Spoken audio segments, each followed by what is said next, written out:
start recording, and then go ahead, shoot away with your questions. All right. So the first one is I played a game today on I think Blizzard World or whatever. Um, but that first point, I feel like it's super important to have a shield tank. And the other team had a shield tank, and we didn't for both offense and defense. And Hmm. we just got rolled over both times. And I was playing Genji, and I kind of play him the same way that I play Tracer, and so I feel like it would kind of fit for both Tracer and Genji, but I can't go in and I can't do anything if we can't push up. Is that are those type of situations? Is that just like kind of just losable? Okay, so firstly, there are situations, definitely gonna be situations where like your team just isn't able to do anything, and you end up losing the game. And we're looking to minimize those situations by getting you good enough to carry in them. Now, for more context, what tank lineup were you running? I think we were running like Ball and Zarya. Bones are, yeah. Okay. So then in those situations, I don't think that it's fully necessary to have a shield tank per se. Now there like I would say on different maps there are compositions that are more favorable. Three main comps being spam, brawl, and dive. And that first point, I would probably say that that's n- not a point that really has a big major preference. First point of Blizzard doesn't really have a major preference for any of them really. I would say maybe spam. Spam probably has the biggest advantage. Then I would probably say that brawl comes next, and then dive kind of last. But I wouldn't say that they're at a super major disadvantage playing into that. Um, Especially since you can think of it this way: if you're running a dive comp, or you're running ball, Genji, Tracer, whichever, you're going to be able to. You're not going to really need a shield to approach if you're able to just instantly. You have very high mobility characters where you're able to get past those choke points very fast, anyways. So looking at it really. It would come down to a lot of the specifics of the situation. I don't think that that's an inherently just like straight up lost fight just because you don't have like a Reinhardt pushing in front of you. And then it would come down to a lot more of how are you approaching the situation and playing around it. And then it's possible that your team just didn't do anything, like your Zarya never pushed and your ball always died, right? That's definitely a possibility. But just them not being on tank, I would say, is a non-issue there. All right. And that yeah, that's kind of a sort of a like a small kind of thing. And the issue is when I get into games where I feel like we can't even get a fight to start. Mm-hmm. Like in that entire game, I don't think we got like a single team fight where we had, 6v6 or we had some sort of advantage or something like that the entire game. Mm-hmm. And And when we did, it was thrown away. so what would keep happening that would prevent you from having those 6v6s? Would a teammate get picked off? Is that what would happen? Yeah, and another thing is, so yes, someone like the ball would die, or other DPS would die, or something like that. Or I would farm Nano Blade, or I'd farm Blade really early, and I'd be looking for our Ana to try to nano me, and then she nanos the Zarya, who's like 40 charge, Mm. and she's not even close to getting her ult, Hmm. Yeah, and so so we just lose the win condition right mhm. there. Yeah, so of course that's definitely not going to be good whatsoever if that just continues to happen. I mean, like that's obviously a scenario where that's your Anna's fault, but something that you could possibly look to do to prevent that from happening is to communicate it ahead of time, as that will happen. One moment here, I have something beeping in the background. All right. All right, sorry, I'm back now. So you're going to have your on up, right? Who's not nanoing you. Unfortunately, thing that you can do to maybe let that happen slightly more frequently is to communicate it. So say, hey Anna, we're coming up a nano blade here. Just say it in chat. Say that press the alt charge button is something else you can do very simply, and then that way you're just alerting your Anna because maybe she just forgot, or maybe she wasn't paying attention, or maybe she was thinking, oh, sorry, is better in the situation. But then if you say it, then it gives her the reminder that no, Genji is the best character to be nanoing here. So if you communicate it or press the button, then that can up your chances. Now, don't have the expectation that they nano you, because then you're going to be sorely disappointed when they do not, and that will happen. Rather, Yeah. expect it to just be an upping of your chances, the upping of the statistical likelihood that Ana will listen. Okay. Yeah. Um, and I would say that's not like those are those are probably like one thirds of the games that I lose where it's just a complete stomp, and the other Mm, two is just kind of me not playing well. But I mm, feel like if I could just do something to stop those complete like stomps from happening, but mm. you know, Yeah. So that gets into a little bit of like when it comes to playing your games, there's a little bit of like gameplay theory of I think it's stuff that Jane, the coach, went over a little while back. He says something along the lines of one third of your games you're going to flat up, your team's gonna stomp the enemy team. You could honestly just not even exist and you'd still win, right? Then a third of your games you're gonna lose pretty much no matter what, and then a third of your games you have a very active impact on. And essentially, when it comes to this coaching, right, and it comes to improvement, our objective is to especially have an impact on that third that you have an impact on. We're looking to affect that third, and then when we get you good enough, you'll be able to even affect that third where you are losing no matter what, because you'll be at such a high level of gameplay that you're able to carry your team, even if the team is really doo doo, right? And they're not doing anything. The ball's dying over and over again, right? That a really good player, right? Like if you put a grandmaster player in that game where your ball goes in and dies every single fight, a grandmaster player in that game would probably still win the 5v6 just because they're going to just win that, right? It's just they're so much better than the enemy team. So that's kind of what we're looking to get at here with the coaching. If hmm. that helps a little bit. So yeah, we'll go through and we'll look at what you actually need to work on, and then that will in turn affect your rates, hopefully. All right. Okay. Oh, okay. Sorry, sorry. And another thing is, I'll run into games where I will be playing Tracer, and the one of the DPS will like just hardcore sit next to the person that I want to kill the most. Mm-hmm. And it seems like no matter what I do, like no matter what timing I go in, I wait till like 30 seconds after the fight starts, whatever, Mm, everything's mm, happening. And it feels like I come out from an off angle, I come from mm. their spawn or whatever, and the guy's still looking at me. Yeah. He has like a heat seeking missile over Mm-hmm. my head the entire game. Yeah. And is that just bad positioning? Is that just a swap? Is like I don't So know. yeah, so like let's say that's like a McCree, right? Who's sitting on top of their Zenyatta, right? Something like that, right? Zenyatta obviously is a character you want to shoot at, but if McCree's sitting on top of Zenyatta, he's there to protect the Zenyatta. That's not you having poor positioning, because whether you go left, right, behind, McCree's still going to be on top of Zenyatta. So if you show up, then McCree's going to see you and shoot at you.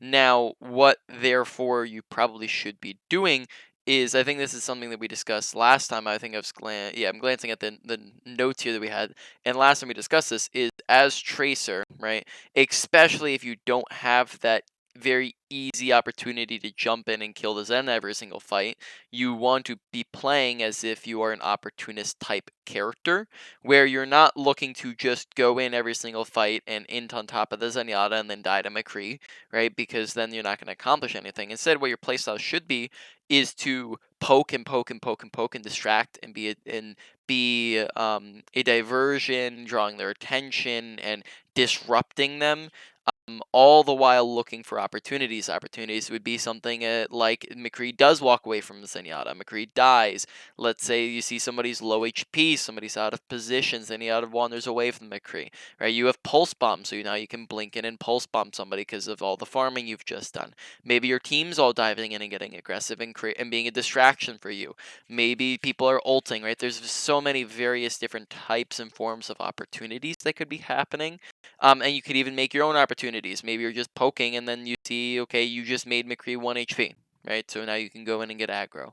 So that's what I would encourage in those situations is to don't feel like the world is lost because you can't kill Zenyatta.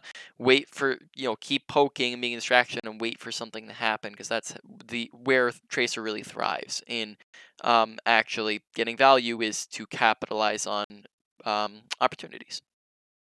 All right. Yeah. Yeah, that helps a lot. When I'm like in those situations, I'm like constantly thinking like I am getting no value out of just sitting here and waiting, and like when that happens, and I'm like kind of encouraged mentally to just like swap off Tracer and just do Mm, something else, just because I could get value way easier. mm, But I don't enjoy doing that, yeah, so and I want to get better at Tracer, mm. so Yeah, I mean, like you definitely could, but like you say, you're not enjoying it, and you can definitely learn how to play around it. So, now, I mean, I might encouraged to swap if they had like four different characters that can counter you. But the general rule of thumb is that there's generally not one single character that counters and says you cannot play this other character. But there are team comps that do that. So if they had a McCree and a Torb and a Hog and a insert thing and an Ana, right? Like all these different CCs and stuns, then that might make Tracer very, very, very difficult to play, in which case you probably wouldn't want to swap. But if they're just on McCree, that's not too big of a deal. Um, so yeah, in those situations, you definitely do get value just by existing. Now that's not just if you just sat there and existed, then you wouldn't really be getting too much value, right? If you just sat there and existed the entire game, then you wouldn't really be doing a ton. But the idea behind the opportunist play style is that you're not just sitting there the whole game. You're sitting there until, right? You're sitting there until an opportunity rises, and they will arise. Um, so yeah, you want to be going in, but you still do get value while you're sitting there. You're getting damage in, you're getting ult charge, you're being a distraction, you're waiting for something to happen. Something doesn't need to be happening 24/7 while you're playing the game. okay, yeah. I definitely think I just need to be more patient. Yeah. Alrighty. Well, you ready to get into the game then? Yeah, I think that's all. Okay, sounds good. And then real quick, since last time, how have things been going? Have things been like going good, bad with the gameplay? Um, Actually, so I looked at my stats. And I think my KD, like on Tracer, has gone up by like point 0.7, I think, which Hmm. is good. So I'm dying. I feel like I'm dying way, way less. I feel like I'm going on streaks more often. Hmm. And I've also hit my seasonal peak twice. I Nice. think I hit 28, 20. I think 28-20, and I think that's it. Hmm. Uh, yeah, but I've been having more games where I feel like I'm making big impacts and stuff like Nice. that. Okay, So that's good to hear. We'll see. Let's try to get you above the point 0.7 increase. We'll go for higher yeah, than that this time. yeah, yeah.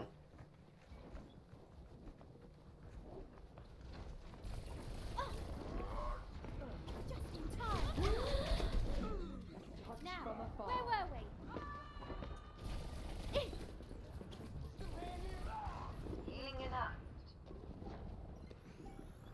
Much better. The objective is now Okay, active. so in that situation, 30 HP maybe isn't something to worry too much about in terms of putting yourself out of the fight longer.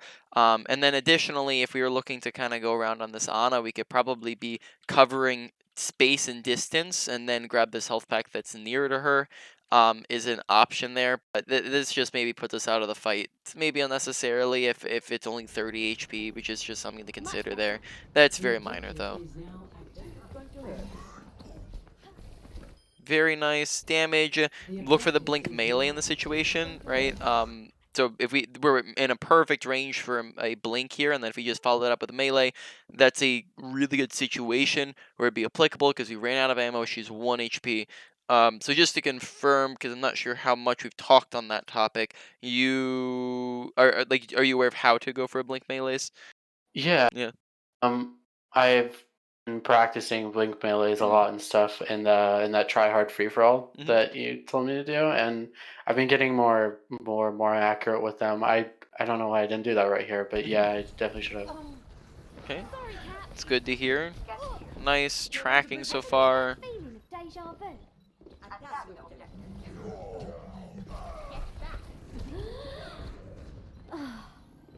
Okay, wait. So we're gonna rewind a second here. So we Ever get that? shoot at the we get more down low there. Then we blink and recall. So watch the blink recall. Ever get that Maybe feeling of something you deja discussed vu? last time. It's just bad habit. All right, then we back out for a second.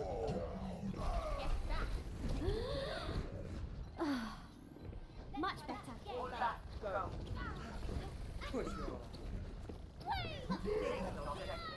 Okay, nice, good first fight.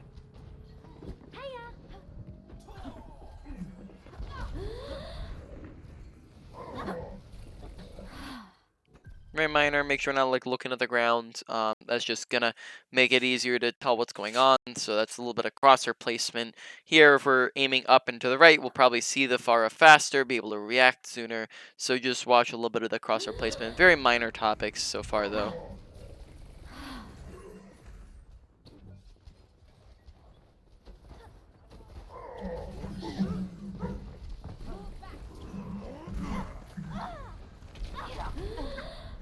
Now, where were we? Oh, turn it up. What me hoping with it?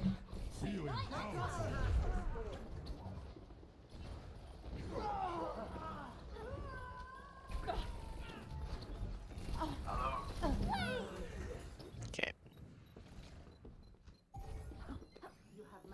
There we So go. we'll keep our eye on it, but maybe in a little bit of these fights, I'm noticing some like kind of meaningless wandering around where we're just kind of waltzing and not really with purpose or intention to get into anywhere in particular that's gonna matter. Like you can think something like that. I think we're maybe looking for pulse bomb and then we don't find it. It's possible that's what we're looking for here. Though I probably wouldn't recommend it as it's a little bit of a rushed pulse without any real, because notice how we're blinking in before we even see anybody, and we're not gonna really kill Monkey with it, and Mora has Fade, but we're blinking in and getting really aggressive anyways, which means that if there's not somebody here to pulse, then that means that we're down, 2 abilities, 3 abilities, and now we don't have any abilities. If there is somebody there, then we're gonna have like a really slow reaction time because we have to acquire the target because we weren't already looking at them, which means they have more time to sleep us and shoot us. Overall, probably wouldn't recommend just like blindly blinking in for a pulse bomb. Let the just look for a better situation for it. Gotcha. Uh-oh.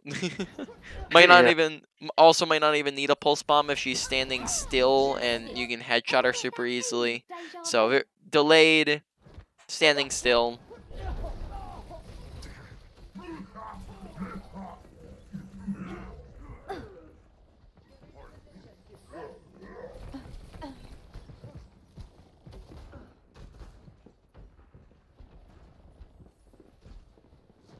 Touch from afar.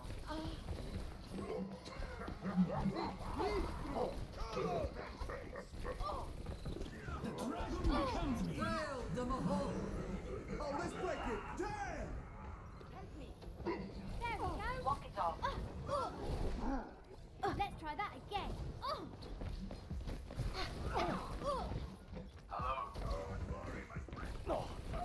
Okay. Look at this timing of our engagement here as of the moment.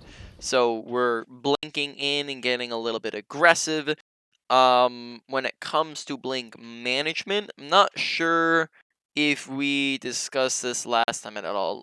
Did we talk about not blinking into engagements?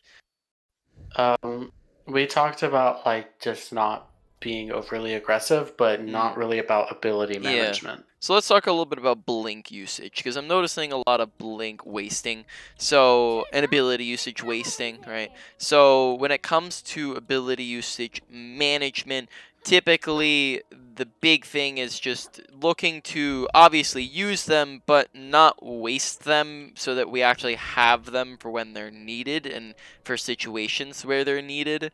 So a couple things. Firstly, don't blink immediately into a recall. That's just a bad habit that people are in.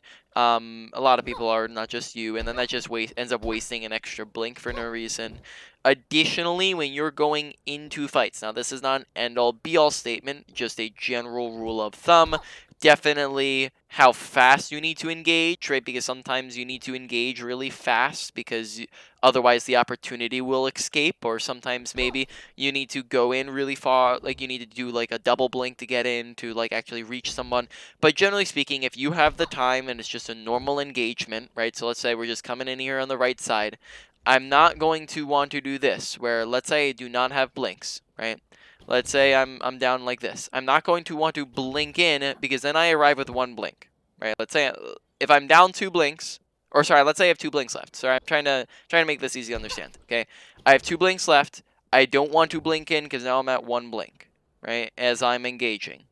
1 blink does not leave me very much room to maneuver. That's one single dodge, and then they have plenty of stuff to hit us with, right? That means that let's say it's a McCree, okay? I blink in, I dodge his flashbang, and then I'm a sitting duck, so I'm immediately forced to recall and get away, right? There's just no maneuverability, and then you're not gonna be able to do anything when you engage. So instead, if I'm down 2 blinks and I instead walk in, well, then I've just arrived with pretty much more like 3 blinks, because by the time I'm actually engaging, because of that walk-in time, I have all 3, right? So I'm not using the blink to engage, and then also with that time, Have some of that. extra time that it takes, I'm recharging that last one. So this time, instead of engaging with 1 blink, I'm engaging with 2 to 3 blinks, which means that now I have much more maneuverability to actually dodge people with, right? So really, it's just whenever possible, don't engage with the blink, because then it means that you don't have it to actually stay in the fight longer with.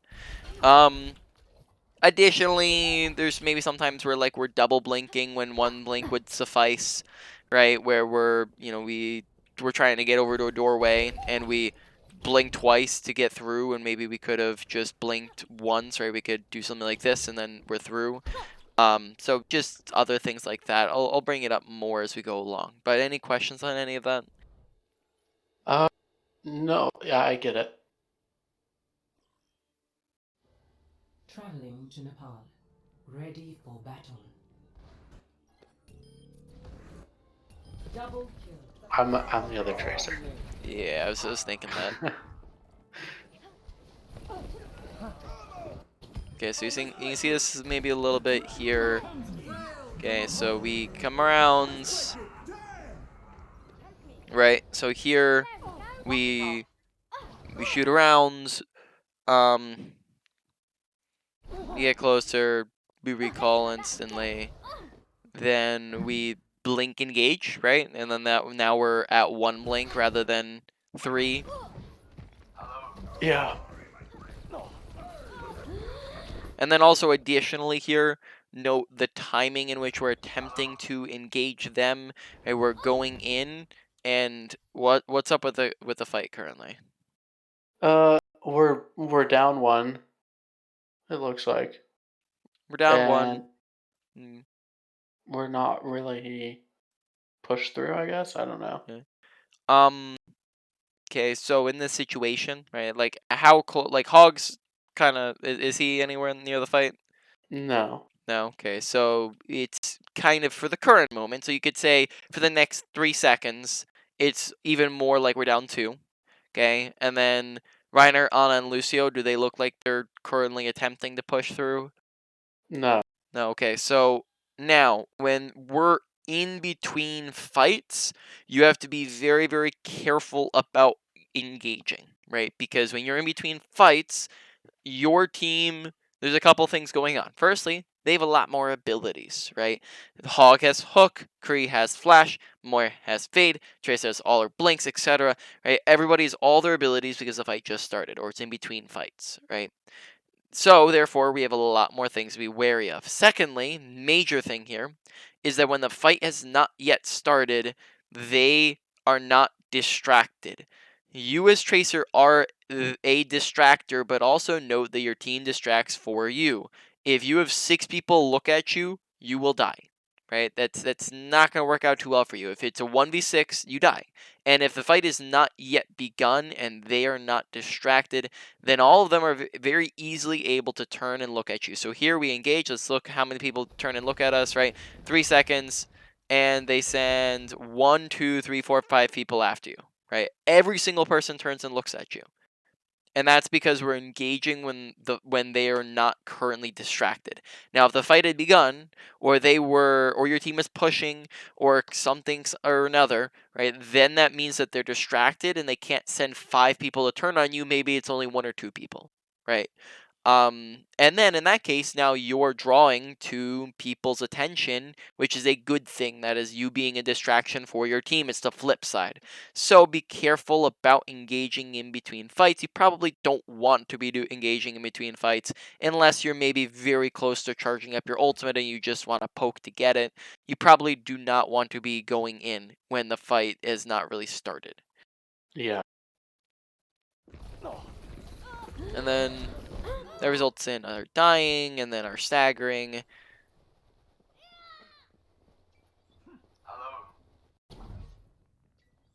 Barrier activated. Get into position.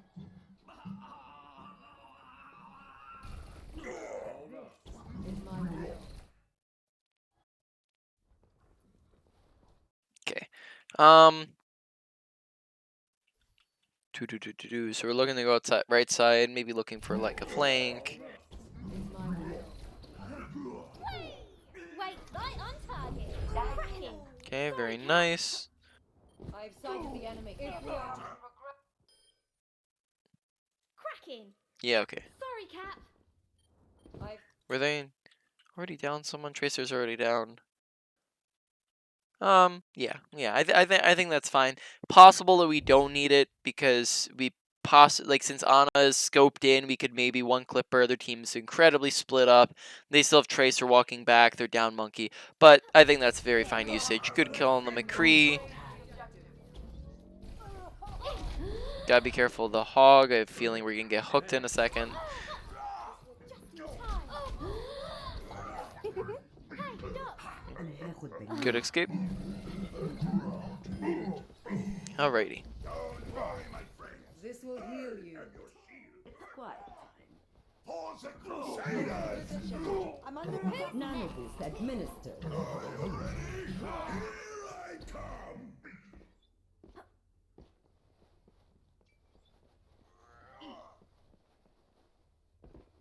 I need to recharge. Barrier activated. I have We're found leaving the the wicked. enemy. Saw my face. Beyond not even angry. Okay, so let's rewatch this for a second. So this is probably not a good flank to be even trying to go for at the moment. Why maybe would I be saying that? I'm not really sure. I thought it Mm. was like not terrible flank. Okay, so they've already broken through the choke, right?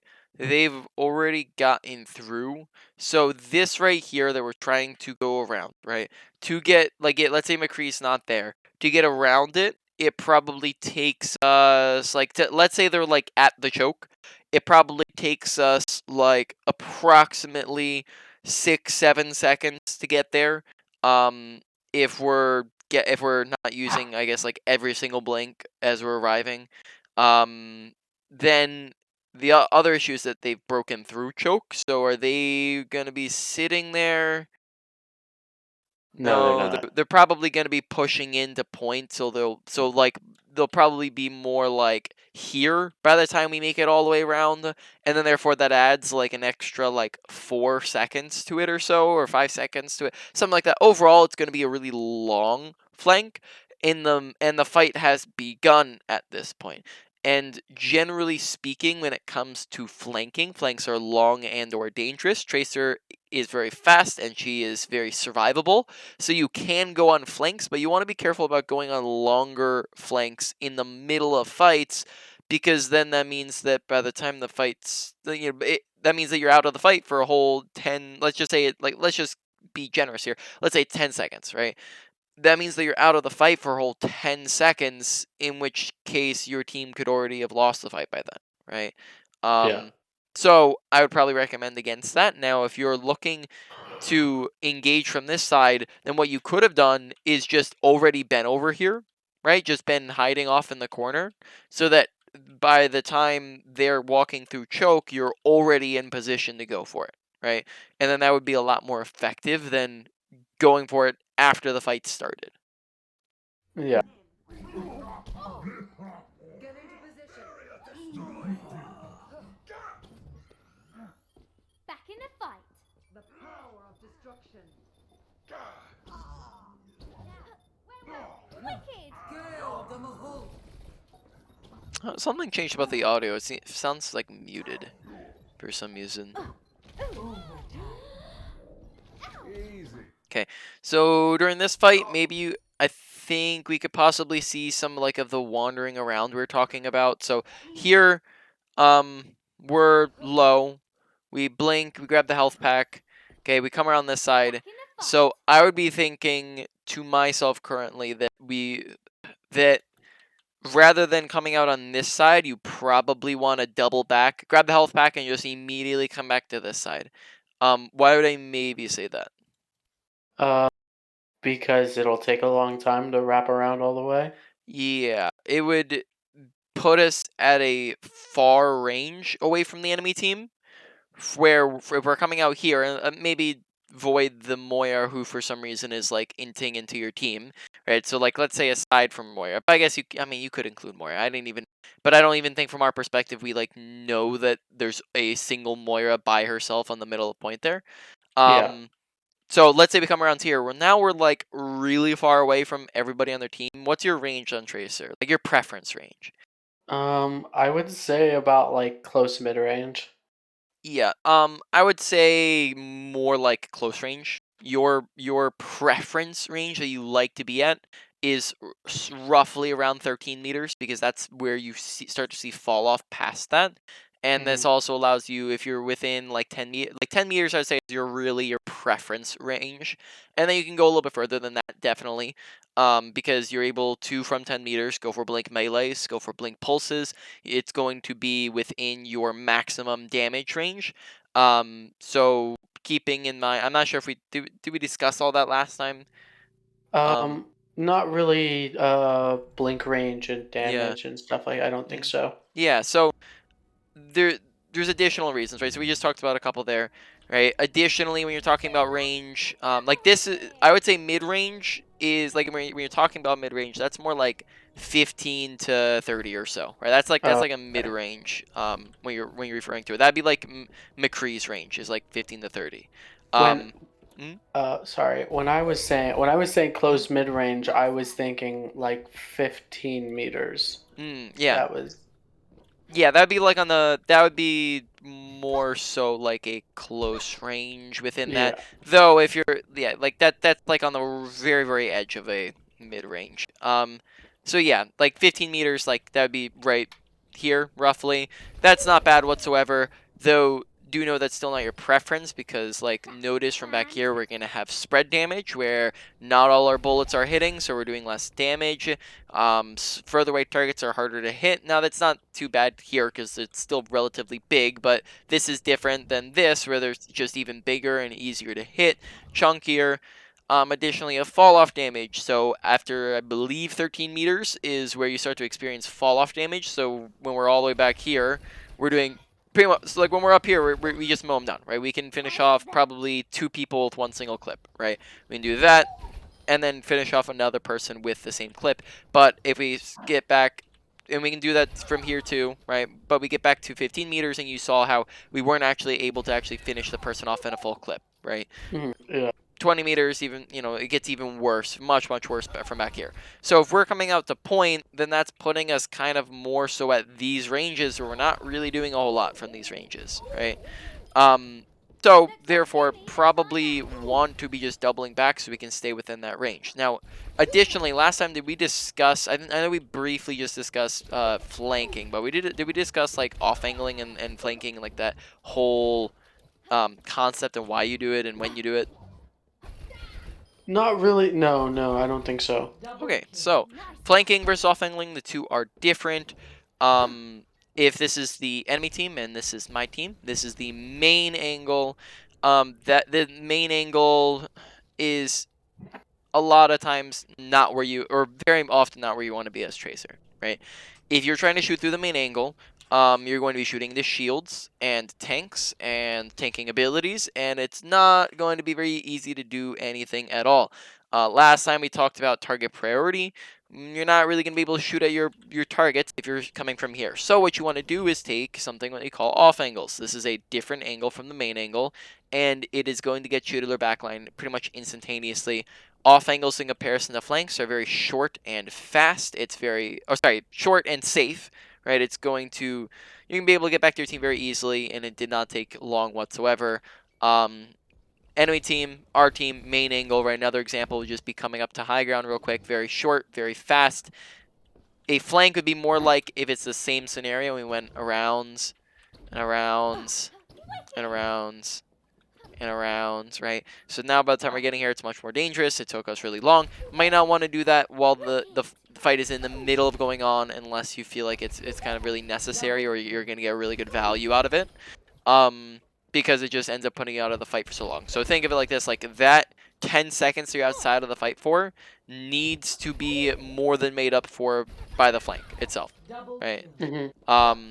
So that's off-angling versus flanking.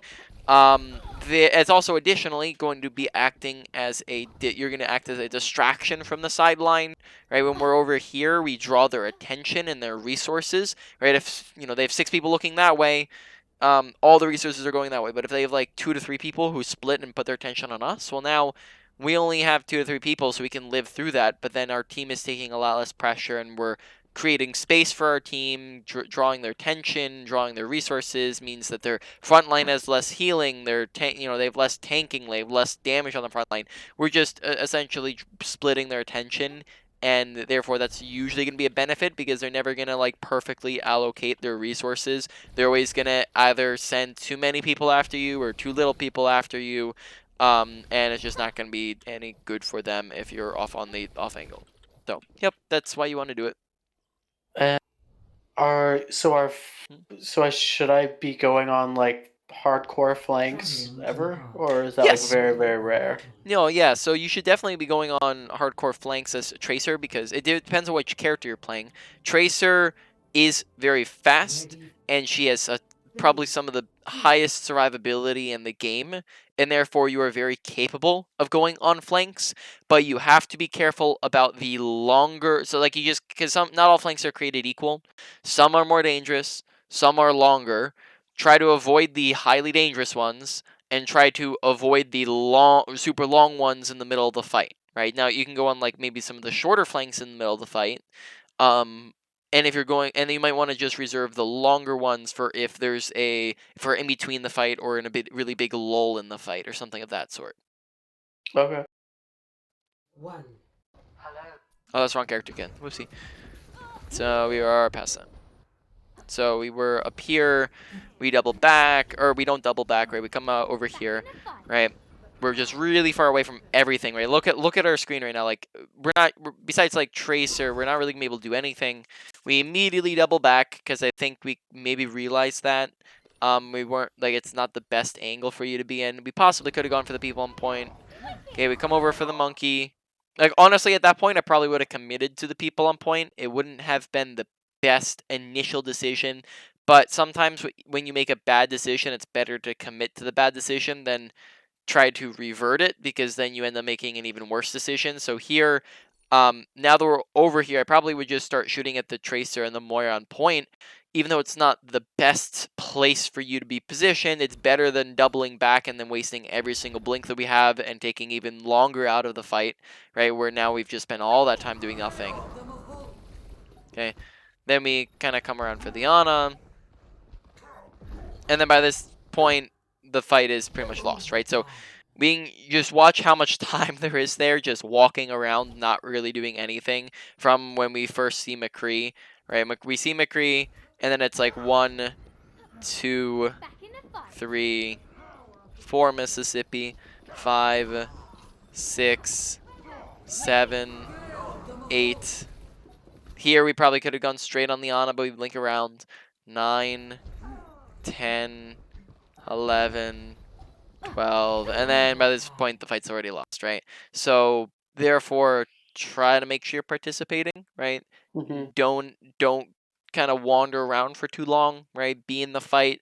Um, I saw maybe a little bit of that earlier in the game as well, where we're just maybe wandering too much when we could be going in and shooting. So commit to an angle unless you need to because you're need to back because you're pressured out. But don't make sure you're just avoiding those really long flanky angles where we're just walking around for the entire fight. Yeah.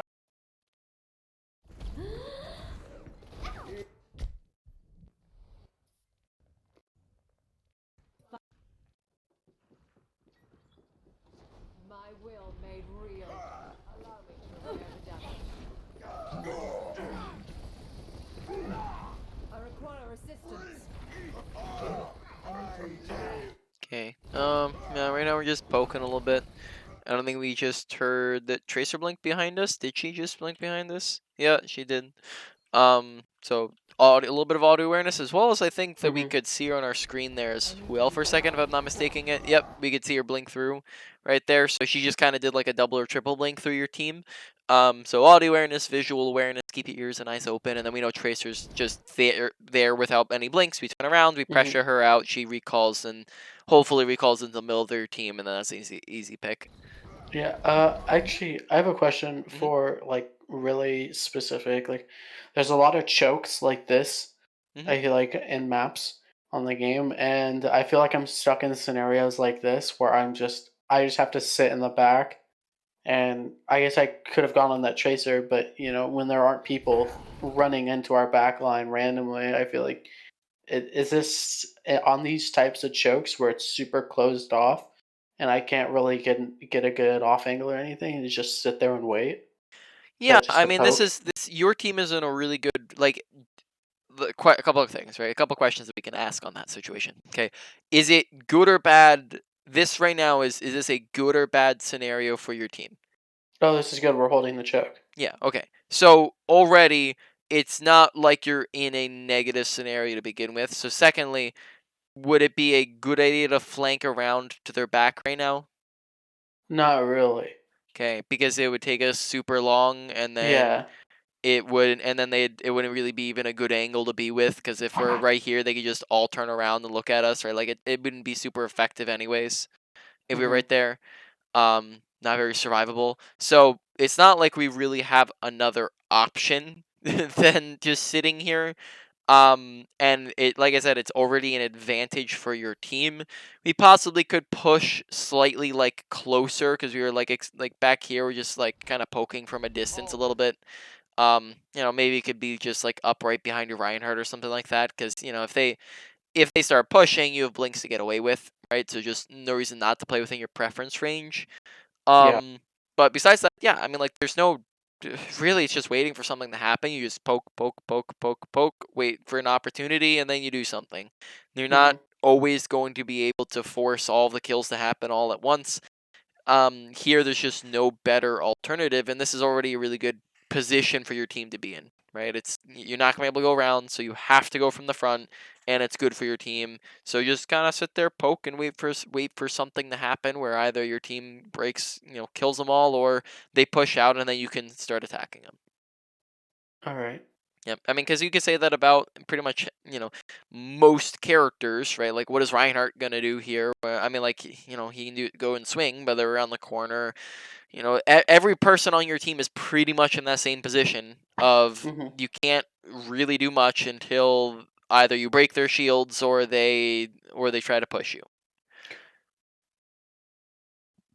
All right. And so actually for like this map specific, is this called Sanctuary or whatever shrine? I'm not sure. But this specific map right here, I actually have a kind of a hard time on Tracer because if they push through that choke right there, I feel like I don't have any good spots to sit in. Mm. And if I sit on that low ground right in front of me, I feel like it's pretty easy for me to get shot at or get hit by Mm. some ability because they can just walk around the corner and hit, whatever on me. And I can't really push up because then I'll be in the middle of their team. And I can't sit on top of point because, I'm super far away. Yeah, yeah. So I 100% get that. That's not really great angles for you to be in. Like we can think through a couple of that. Like like you said, point would not be any good if they're up high. I mean, like I would say honestly, it's kind of a very similar situation to like right here. If your team's already holding here, then you'd pretty much do the same thing and you just kind of sit with your team and wait for something to happen. If your team isn't here, then you might want to be like more so like around your team. Like if your team's back on point or over on this high ground, then you don't want to be up here by yourself. That wouldn't be any good. Another secondary option would be to be on the low ground. You just got to be careful, like of them to drop on top of you. You have blinks to get out through this door. Through you can back out this way. You can go try to get over to your team, just being ready to disengage if they were to engage you. So it kind of gets back to pretty much the exact same scenario as we are in currently for the most part, where we just kind of, we wait for them to push through. Once they push through, then we're able to kind of have a lot more free reign. Which is going to be what it is for a lot of different characters, with the exception of maybe some like spammy characters who want them to, where they going to do a lot of things on that, right? Like, for example, you can think mainly the same thing if you're running like, I don't know, soldier, right? Mhm. Something like that. I mean, like you'd be like, okay, well, what do I do while they're just sitting in that room? Well, you just spam the shield and you wait for something to happen. Yeah. Really, all you can do. And Right. yep, on a lot of different characters. I need to recharge. So Tracer blinks through. I don't know how I didn't see that actually. Like now thinking about that.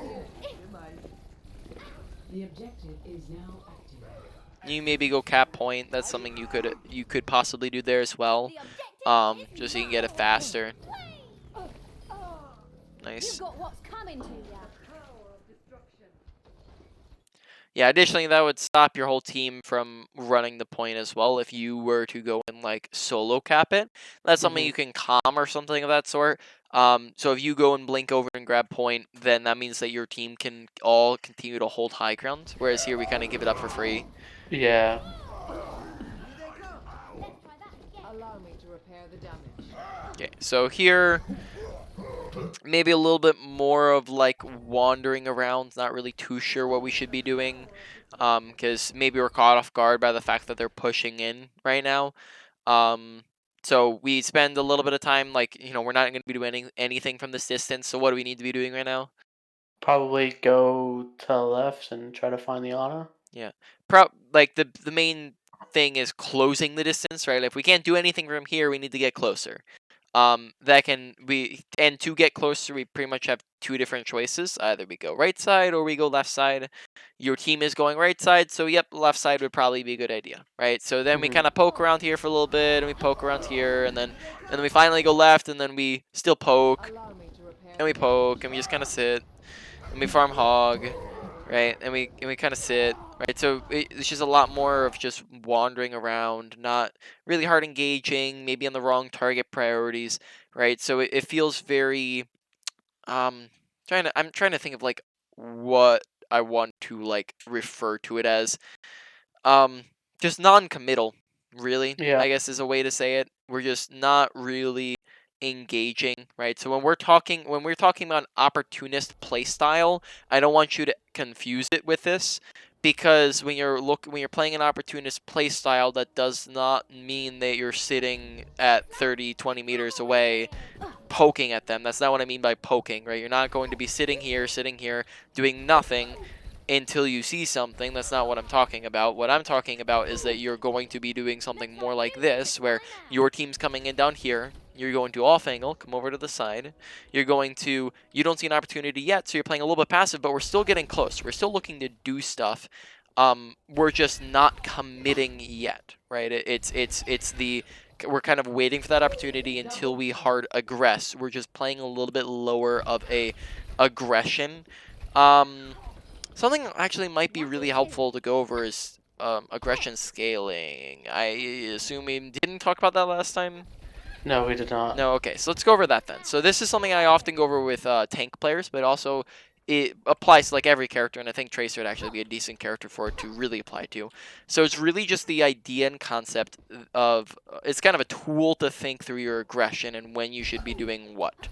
When it comes to your aggression, you want to think of it as if every single fight you are starting off at 50% aggression. Then you adjust upwards and you have 100%, which is your super aggressive, and you have 0%, which is your super passive. You are going to adjust upwards on the scale when you get opportunities and when you get advantages, and you're going to adjust downwards on the scale with a lack of resources, with disadvantages, and with danger, right? So let's define a couple of those really fast since we're running out of time here. Opportunities, we've discussed those. You have pulse, somebody's low, somebody's out of position, etc. You can get more aggressive, right? You see, you're going in for a pulse, right? This is 100% aggression right there, right? Smashing. For that moment. Then you have advantages. Advantages could be something like you're up kills, right? So you're up one person, you go from 50 to 60%. You're up two, maybe go from 60 to 70. You're up three, you go from 70 to 80. 4, 90, 5, 6, 100, right? It's something along those lines.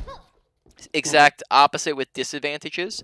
You're down a player, you go from 50 to 40, two players, 40 to 30, etc. And do note that there are more things that go into advantages and disadvantages besides just kills, but that's all we're going to cover for the moment because it gets more advanced from there. Okay, you also have lack of resources. Resources are going to be your abilities and your health. If you are 1 HP, you cannot play aggressive. If you have no blinks, you cannot play aggressive. If you have recall, you might want to play a little bit more passive, right? So, therefore, pay attention to those, right? And those will dictate it. And then finally, you also have danger, right? That might be something like the fact that there's an ult happening on the enemy team, or you just see it's not, like maybe it's in between a fight and it's just not the time because they have 5 people who can look at you, those sorts of things, and then that also adjusts your aggression. So do note a couple things within this. One, it is very fluctuant. You're going to come into a fight and something like this might happen where you come in at 50% and then you see an opportunity, so you go up to 100 and then you get headshot and you're 1 HP, so you have to immediately back out to 0, right? That would be the equivalent for Tracer. Like you're going in for a kill, you double blink in, you get headshot, you immediately need to recall and get out, right? So your aggression just went from 50 to 100 to 0 all within the course of a second, so don't feel like you hard lock into anything. It's very fluctuant throughout the fight. Additionally, just remember that all these different things are impacting it all at the same time, right? Everything's going to interplay with each other. It might seem complicated to start, but it becomes very handy and useful, and it becomes much easier when you start practicing at it to really understand where you should be. So generally speaking, I would say in a lot of the fights, you were a little bit lower than you should be. So your neutral aggression maybe looked more like a 30 than a 50 percent aggression, where we were just kind of sitting there, and then we didn't really follow up. We weren't really going in when the fight dictated we should, and things like that. So just be looking to adjust your aggression when need be. Get closer when the fight's actually happening, instead of sitting kind of in the back and just poking and doing not a whole lot. So just to check, does that all make sense? Any questions on that? Yeah, I understand. Okay, so really quickly, you do got notes, I'm pretty sure. So yeah, yeah, you got notes. So it shouldn't matter too much that we're cutting out on some review time. But main points and then wrap up. Ability usage, right? Try not to waste your abilities. Blink, recall, don't do that. Don't blink into a fight. Not any and all fights, but don't, for the most part, don't blink into the fights, because that'll waste it, right? You want to be coming in with as many blinks as possible so you can survive. And then besides that, yeah, that's pretty much it for the most part. Try not to waste them. Large part, I'd say most of the wasting was just the fact that we were walking around randomly, and then that kind of ended up wasting our abilities as well. Nothing to it. So then overall, that probably goes to like a maybe like a low end, nah, high end of a low to medium priority for you to work on. So kind of around that range. Pulse bomb. No, I didn't think we saw a whole lot there. And when we did use it, it didn't look too bad. Try not to like go for blind pulses, right? Don't blink in randomly. We don't even have people to look at. Besides that, not a whole lot that we talked about. Kind of low to medium, maybe even low, somewhere within that range. Okay. Then we have mechanics. Mechanics, target priority. Remember, shoot at the easy targets, not the hard targets. Besides that, well, I don't even think we. What else did we talk about with the mechanics? Maybe some odds and Movement. ends. We talked about movement last time. Yeah, we talked about movement last time. This is mainly this time that we're looking to that I'm walking through. Oh, okay, sorry. Yeah, all good. So yeah, I don't think we honestly discussed a ton of mechanics this time. Overall, good tracking. So therefore, probably more like a low to medium, maybe like higher end of low to medium.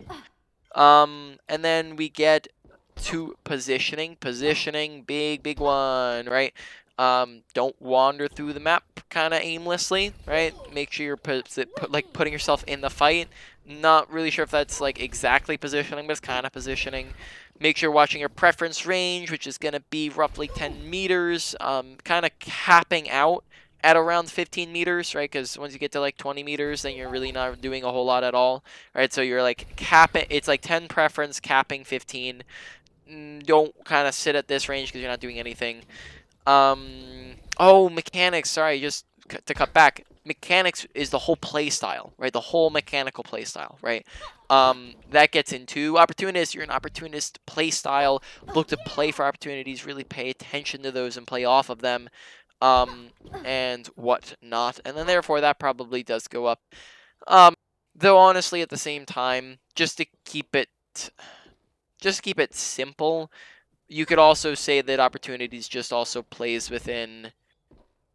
Opportunities also plays within aggression. So, really, honestly, it's just play more aggressive. But we'll get around to that. My bad. I'm going off onto a tangent. So back to positioning. Positioning, get in range, use cover. Um, don't wander aimlessly, go on off angles and flanks, don't go on random flanks in the middle of the fight, etc. Overall, that probably went to like a higher end of a medium to maybe even a medium high. Awareness slash aggression, because these two are combined most of the time. You want to pay attention to what the heck is going on around you. Where's your team? Where's the enemy team? Keep your ears and eyes open. Watch for that tracer is blinking through you. Watch what resources you have. Don't go in without your teammates. Pay attention to just the flow of the fight and what's going on. Adjust your aggression based off of the situation, like we just discussed in that. And then yeah, honestly, a lot of the gameplay came down to play style, how you're approaching every single fight. So it's that's a little bit ambiguous, honestly, where I'm trying to put that. So I'm sorry if that's confusing, of what category I'm trying to get you to work on. Overall awareness slash aggression was probably as well around like a medium high, somewhere around that. I'm gonna make a new category here. So once again, I'm gonna summarize it here in a moment. So I apologize if this is confusing. I'm adding in playstyle because that kind of seemed to be a little bit of like a big thing. It's just how you're approaching the fight. So this touches in on a couple of things from each category, like make sure that you're playing for opportunities, right? Play around opportunities. Make sure this touches in on aggression, right? Make sure you're just not kind of playing a non-committal play style. This touches in on positioning. Make sure you're not just wandering around every single fight, right? So it touches in on a couple of extra things. But playstyle is kind of maybe like how I might summarize a couple of those things. Is just how you're approaching the fight. We want to be approaching the fight differently. Overall, I probably say playstyle comes to number one because we just weren't approaching the fights right. And then number two probably goes to your awareness slash aggression. Number three goes to positioning. Number 4, and then from there off, it drops off, and these are kind of the less important ones. Number 4, probably say maybe mechanics. Then like maybe very close to that, right? It's tied with it even. You can just say mechanics slash ability usage, and then ult usage really not a big thing. We didn't even talk about ult usage. Once again, I'm apologize if any of the last bit was confusing. Does that all make sense? Do you have any questions on it? No, I get it. I understand. Alrighty. Well, I'm glad that makes sense. I do not often make playstyle a category to go over, though sometimes I do add in categories. Playstyle's not often one of them, so apologies if that was a little bit less uh, articulately worded. So in any case, let me stop the